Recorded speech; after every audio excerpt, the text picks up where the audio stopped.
Eat your colors. Time to meal prep vegetables. Please ignore my non-existent knife skills. As long as I don't cut my hands, I'm doing well. Praise be to God.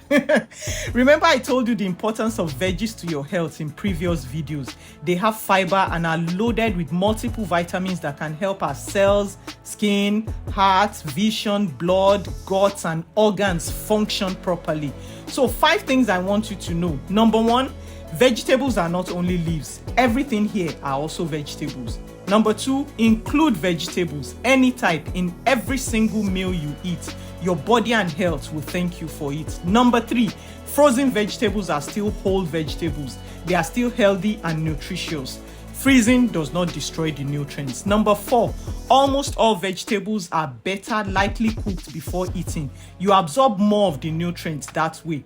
Notice I said lightly cooked. So steam for a few minutes or add at the end of your cooking or stir fry for a few minutes. Don't overcook. And number 5, don't defrost frozen vegetables before cooking. Add it frozen to your hot oil or on top of your hot food when it's almost done. Defrosting will turn it soggy. We don't want that, please.